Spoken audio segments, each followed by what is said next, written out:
my assigned 5-minute video assignment is 5-alpha reductase inhibitors. This includes finasteride and deusteride. These medications act in reproductive tissue to inhibit 5-alpha reductase. This is an enzyme that converts testosterone to DHT, the active form of testosterone in the prostate. So some therapeutic effects is, of course, reduction in prostate size and relieving of symptoms of bladder outlet obstruction.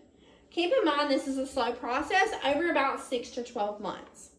So some pharmacodynamics. Reduce DHT production, which causes the prostate to shrink. This relieves mechanical obstruction of the urethra. This delays BPH progression. Treatment reduces levels of DHT in the blood by 70%. By decreasing DHT availability, this promotes regression of prostate epithelial tissue, and therapy decreases mechanical obstruction of the urethra. So, some pharmacokinetics. It's well absorbed after PO administration. The rate of absorption may be slowed after a meal, however, it has no effect on its total bioavailability. Some distribution. It's widely distributed, but it is specific to 5-alpha reductase. This is only found in the prostate gland, the scalp, and the genital skin. It has extensive hepatic metabolism.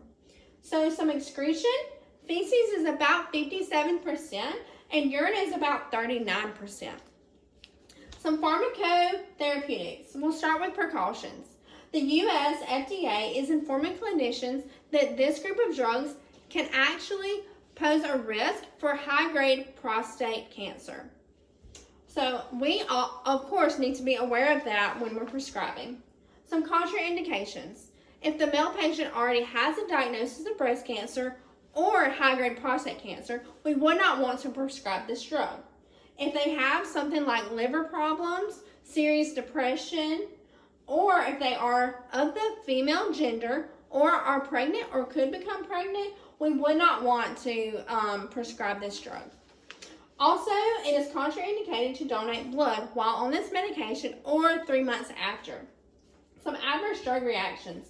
It's generally well tolerated, but in about 5 to 10% of patients, we can have some sexual dysfunction. So things like decreased ejaculate volume and libido. Some more serious side effects is depression, hypotension, and malignant neoplasm of the skin. So these would need to be urgently reported to a clinician. Some of the drug interactions, there's no known serious drug interactions while taking these drugs. Some indications are clinical use. It's indicated for the treatment of BPH and androgenetic alopecia. While this is not approved by the FDA, it is also used in the management of hirsutism. Some rational drug selection. So we want to select this group of drugs if we are trying to treat an enlarged prostate gland, BPH, or male pattern baldness. For monitoring, we will want to monitor serum levels of PSA. This is a marker for prostate cancer. So we want to do this before treatment and about 6 months after. So the expected decline is about 30 to 50%, but if these PSS levels do not fall as expected, we would want to evaluate the patient for prostate cancer. Some patient education. Deusteride is 0.5 Q-day and finasteride is 5 milligrams Q-day, and they can take this with or without meals. Therapy may be lifelong for BPH, so some lifestyle management, we may need to tell them to make sure they keep follow-up appointments, and if they have sexual dysfunction, we need to let them know that we can possibly adjust the medication or add another medication to fix this problem. Some main takeaways. We want to advise our female patients, do not touch open capsules. This is teratogenic to a male fetus.